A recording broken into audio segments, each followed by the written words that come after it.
Hello and welcome to another modelling video. This is Alan from the mokanaman at YouTube with my second last update for my Gunpla Builders World Cup entry for the Australian Heat. Now this update will be a tad different because the diorama is in its separate components.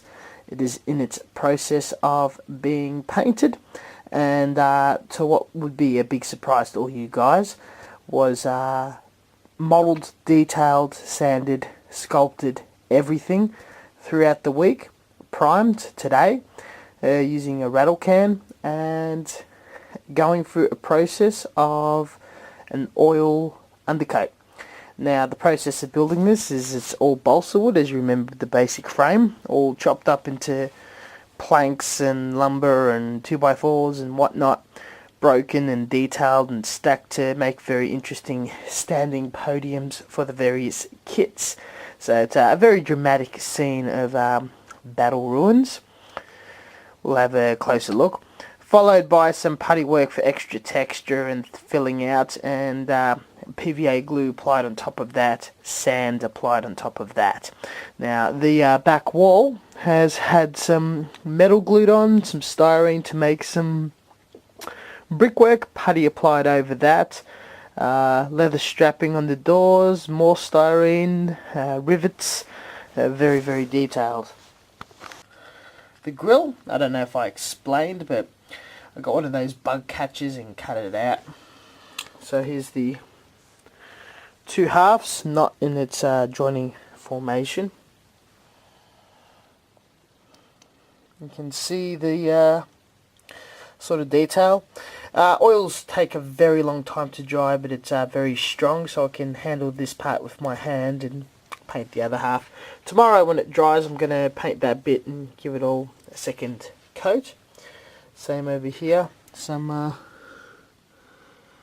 interesting detail, hard to see since it's all black, but with a bit of airbrushing, bit of hand painting, bit of dry brushing for wash, it'll all come out to be very interesting.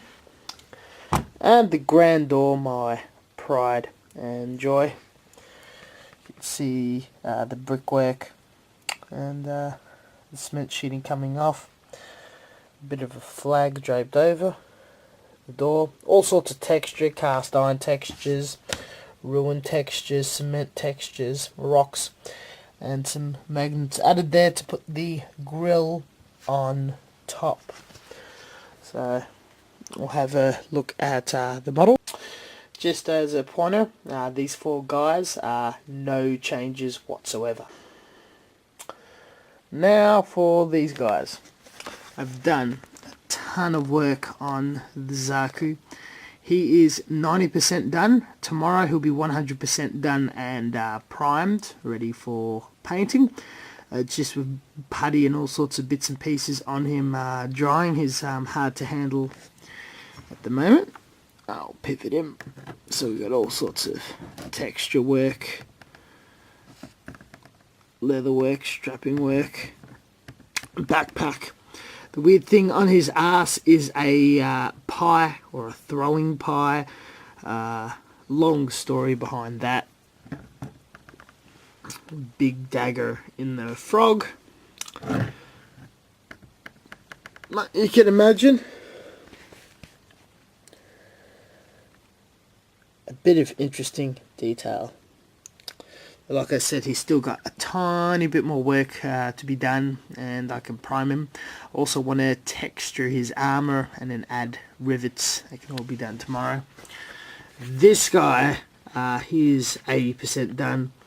There's a bit of putty work on his upper body, and his stomach's wrapped in leather. I didn't do too much on him, but there's not too much to do on him. Backpack work, of course. His Dane axe is just a bit of styrene glued on the end of that, so that's not a problem. It's going to require some leather work, a little bit of putty work. He will be done in no time, ready for priming as well. All in all, I have a little less than 2 weeks to finish and paint all this. I'm still on holidays. I've got a couple of days where I need to do things. The rest of this will be solid work I might even do an in-betweener update. I'm not too sure. The painting process would be very quick, so it'd be done in lacquers and acrylic, except for the very heavy undercoat for the base, some decals work of course. I'm confident this will be 100% done. All tickets, accommodation booked, flight tickets are booked, everything is planned and ready to go.